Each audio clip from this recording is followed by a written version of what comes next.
They could be at desks in Hartford, Connecticut, Des Moines, Iowa, or Portland, Oregon. These people are in Atlanta, Georgia.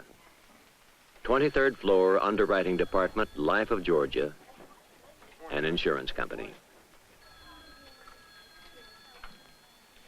It's Monday morning, 7:45 a.m.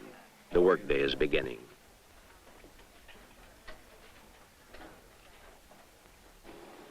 Once, to be a white-collar worker was to be an aristocrat of the labor force. They worked with their heads, not their hands. You could pick them out by their clean fingernails. But work in America has come to mean an office, not a factory. Most of the work of America is done in offices now. 40 million of us work in offices. 59 people work here. They spend 8 hours a day here in the underwriting department. Half their adult lives.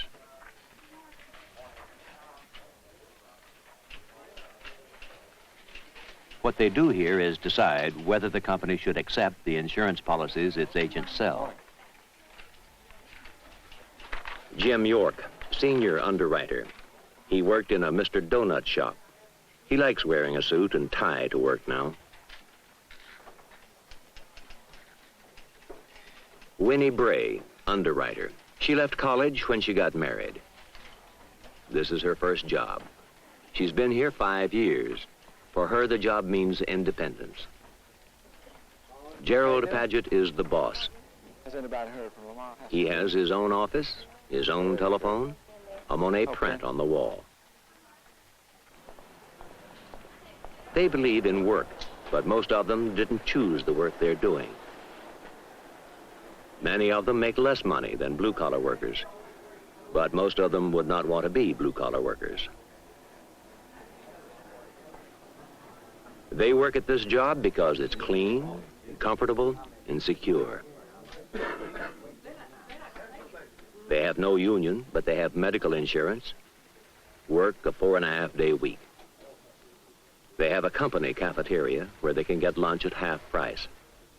Almost no one gets fired, and they retire on a pension at 65.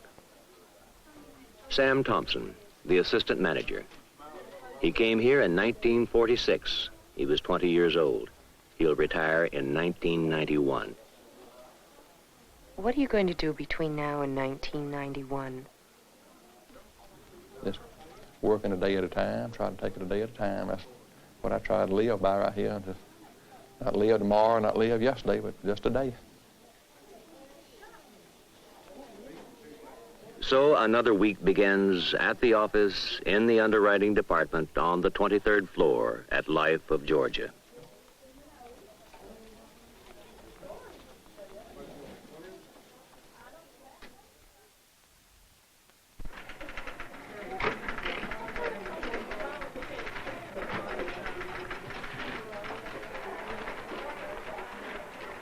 Form 727 from Jim Kitchens. Jim Kitchens has been a trainee in the underwriting department at Life of Georgia for 6 months. That's all. When he was in college, he thought he'd like to be a doctor. Joe Chatham is Jim Kitchens' boss, chief underwriter for health insurance. In college, they told him he had an aptitude for science. He's been at Life of Georgia for 16 years. Tommy Rowe is another trainee. He wanted to be a social worker, but when he got out of the Army, he needed a job. He's been here 5 months. He respects Joe Chatham, but he'd like to be higher up in the company when he's Joe Chatham's age. How old are you, Joe? I'm 38. You retire at 65? At 65. This is the only place Joe Chatham has ever worked. When he retires in 27 years, he'll get a pension that's 57% of the salary he's been making. I think so. Looks like it. You didn't do it. You didn't pick it up the first time? No. Jim Kitchens makes $6,900 a year. When he becomes an underwriter, he may make between $9,000 and $12,000 a year. That's okay. One reason he did not go to medical school was that he and his girl, whom he met in high school, decided to get married. He quit college and went looking for a job. He found one at Life of Georgia. Joe Chatham sees in Jim Kitchens himself almost 2 decades ago. My wife's name is Barbara. We met in high school. We married when I was a senior in college. What happened to me then was that about a year and a half later, we had twins.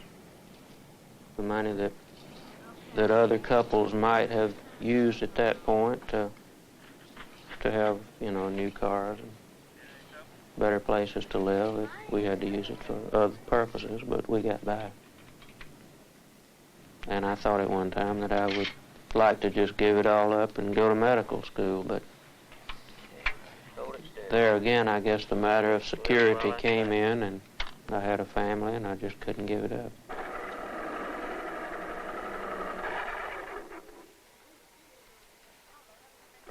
Spending his life here is one of the things that worries Jim Kitchens. In his desk is a medical book he reads when he gets a chance. He plans to find a way to get a college degree.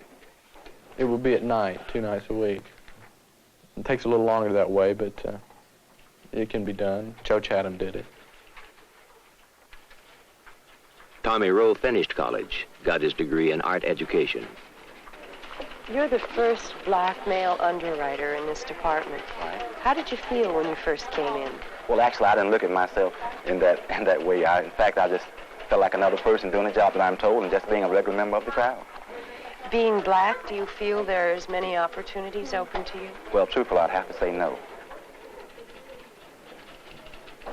The immediate impression I got as soon as I walked in the door of Life of Georgia is that there are a lot of black people here that they are all clerical or messenger type people. Walk this for just a minute. I mean, my outlook on it is just that if I'm good enough, I can make it.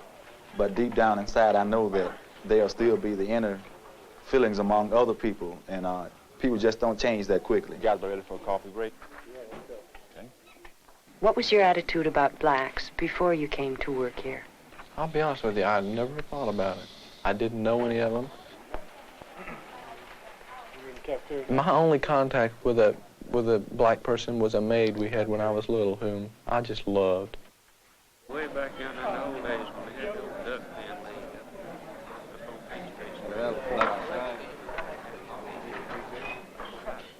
And so when Tommy came, I was a little bit afraid of what would happen, how to talk to them, what would we talk about?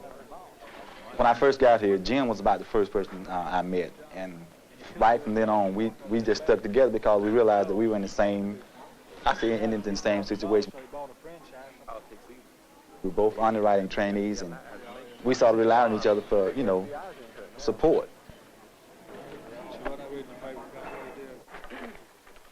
He's really the first black person I've ever had much to do with. And I think, all right, Friday, for instance, was the first day that he and I have ever eaten lunch together. Funniest one was we decided we'd have fried chicken. The lady there said, white meat or dark meat? And he said, white meat. And I said, dark meat. And he just went haywire. He thought that was the funniest thing in the world. I don't think we would ever be bosom buddies, but I think we care how the other one is. The person in the department Jim Kitchens and Tommy Rowe admire most and are most puzzled by is their boss, Joe Chatham. He knows more about underwriting and the underwriting business and insurance than probably anyone in the department. Really a good person. I mean, he's the kind of person who says he's a Christian, and he proves it day by day in the things that he does. He's very dedicated. He holds it together. Joe, as you look back, how do you feel about your past achievements in the company? Well, I guess generally I would say that I would have hoped to have been a little more successful at this point, but I guess I could have done worse. I feel sorry for Joe and the fact that maybe he hasn't pushed himself hard enough to get ahead. I guess he lacks a little bit of drive, but I guess that's what makes him Joe Chatham. Thank you, boy. At 4:30, this workday is over for Jim Kitchens and Tommy Rowe. Come on, Joe. Not good. They've worked for 8 hours together. They will separate when they leave the building.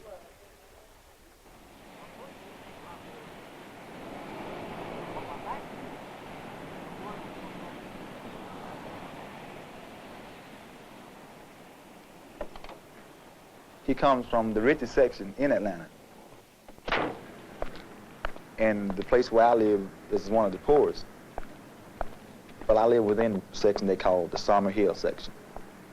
And it's a section that is supposedly real high in crime and a lot of violence, but I haven't seen that many instances of it since I've been out there. Of the people you will meet at Life of Georgia, Tommy Rowe is one of the few who lives in Atlanta.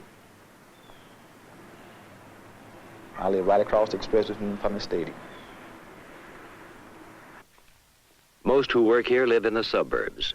The suburbs are safe, clean, and white. Her name is Emily O'Haron Kitchens. Okay. She's very set on having children and being a housewife.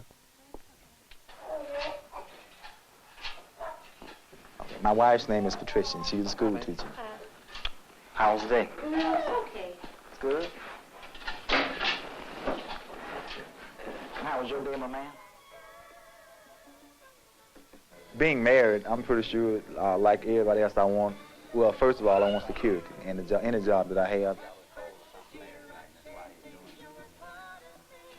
I want to get the best type of home for my family. I hope that he does better and has more than I had when I came up. And well, most of all, I want him to be a man.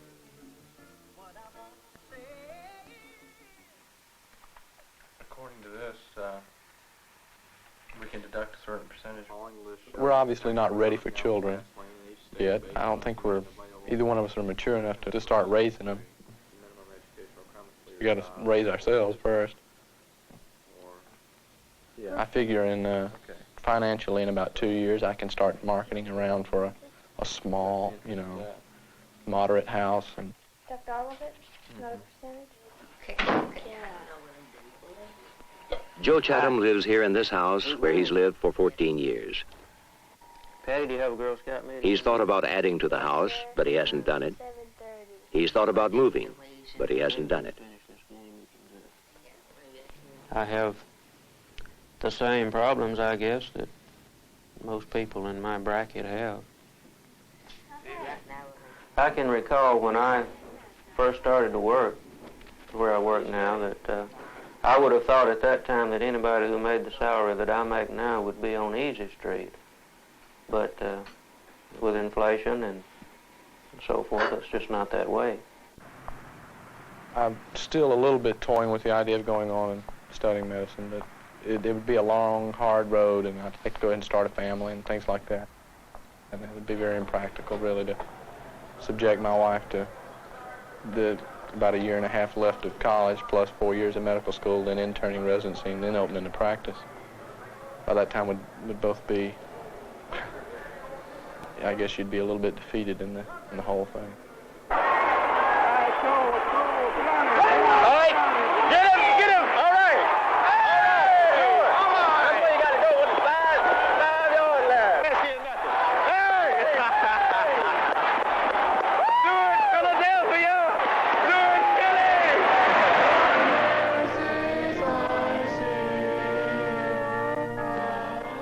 I believe that I get more satisfaction from the work I do in the church than I do, perhaps, from my job.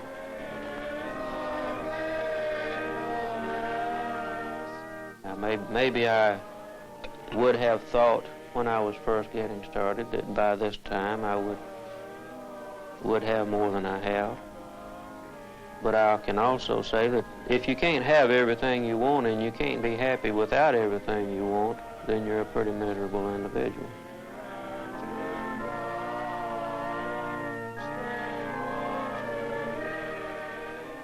I will retire January 1st, 2001. Whatever I've done, good or bad, has just about been done by now. It's just a matter of wondering how it will turn out.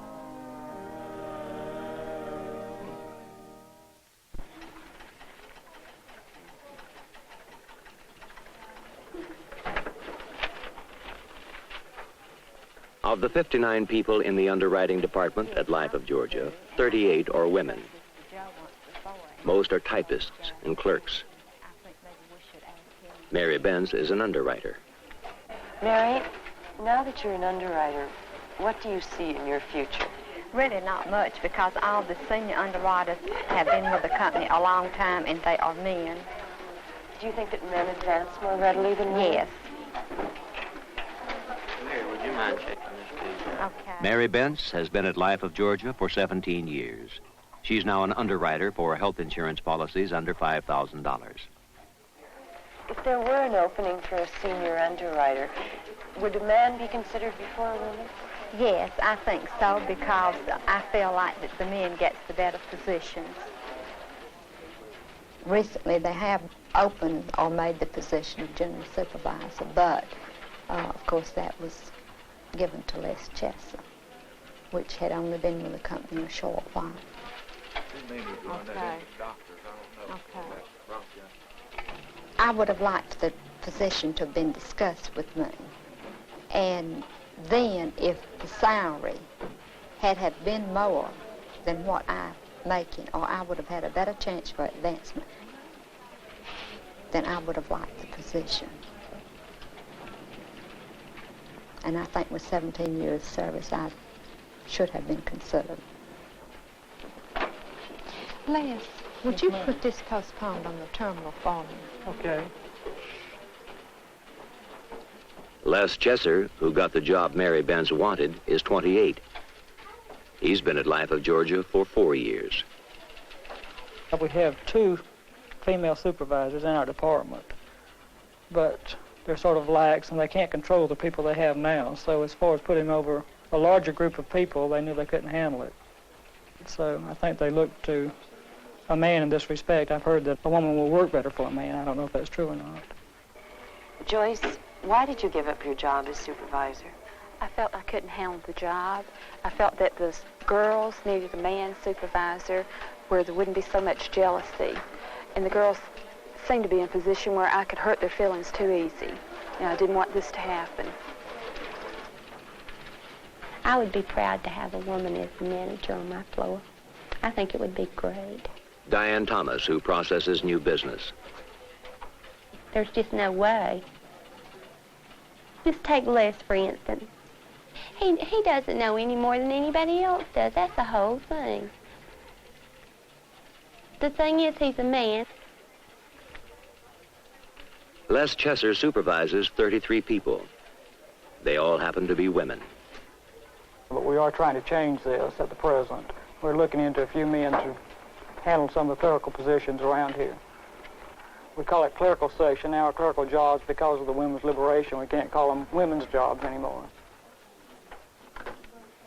They come to me with their family problems, their sex problems, work problems, anything in general, really. One of my girls comes to me and she tells me who she's been out with the night before and what they did in detail. What is your policy about dating girls in the office? Well, my policy is I don't date girls at Life of Georgia. I did this in Macon, where I worked before, and it didn't work out. They came back the next day and talked about everything we did, so I didn't like it. I think basically in this company, dating between singles is frowned upon as far as management is concerned, unless it's done outside the company, period. If you go with somebody, a lot of times, like, they won't have break or lunch, and if they have lunch with the person they're dating, they go outside the building to do it. And that's ridiculous. You know, you can see somebody and be in love with them in the evenings, but you can't be in love with them at work. They don't like for us to stay on the phone. They say we abuse our lounge privileges. We congregate and talk too much.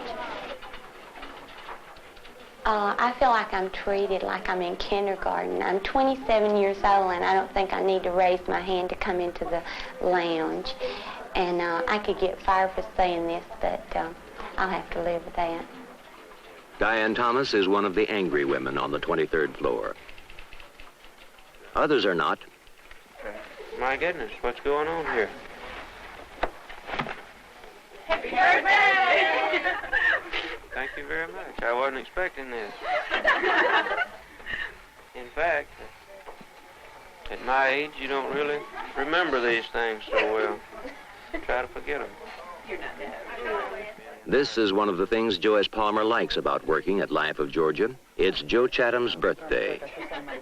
Usually one of the girls makes the cake for us, or if maybe whoever volunteers to get the cake, maybe they might buy it instead of making it. But it's usually a very nice thing that happens. It's pleasant. You're very nice to remember. Everybody's invited to have some on break. Pat Gilman. She's supervisor of the new business section. I've never worked in any other department, but I don't believe I'd care to. The people here, it's just like a big happy family, and that's the way most of us get along. If we want to have the day off to go shopping, we can take and put a memo down and say, we'd like to request this day off for personal day. And we have 3 personal days that we can take in half days, in hours, until we use all that time up just for our personal use. Most of the women who work on the 23rd floor say they like the work they do and the company they work for. They do not feel they have the same chance as men in their jobs. Many of them are not sure they want the same chance. But relations between men and women at the office are changing. I think several years ago, women came into our office with a different idea and a different expectation entirely than they do now. Many of them came in thinking that they would work till they got married, and we employed them with that in mind, really, with that expectation. But that isn't the situation anymore. That's my bottle. Despite the changing atmosphere, most women in this office think of a career as second to having a home and a family. They think of their jobs in terms of security, not status. They plan to work until they get married, or to supplement their husband's income, or because life as a housewife and mother has become boring to them.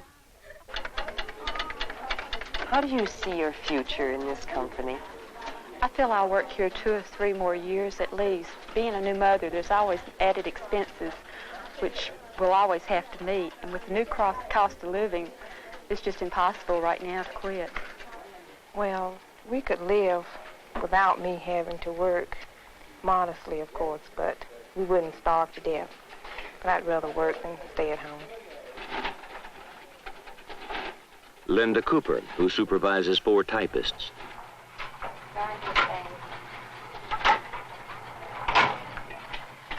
She's single. She lives with her mother. She has 1 year of college. Would you say that you were ambitious?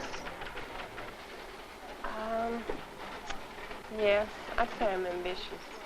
When I first made me supervisor, I was accused of being ambitious. But in my opinion, I'm going to have to support myself, and I don't know whether I'll ever be married or not. So I really have to depend on myself. And I think to be able to get along in this world and support myself, ambition is an important part. Linda Cooper and Mary Bentz belong to a new category of women who've come to Life of Georgia. They're women who may make a lifetime career of their work. They want to get ahead. They want good jobs. I feel that all over the South that the management positions has always been for the men, that they do not consider women for the management positions in businesses. And I think that they have women in the South that are just as capable as men if they were given the opportunity. What about women's lib? Well, I'm not too much for that with what little I know. But I do feel that if a woman is doing the same job that a man is, and she is sitting side by side, I feel like that she should have the same pay. Do you think many women in the company feel the same as you and as strongly as you? Yes, I do.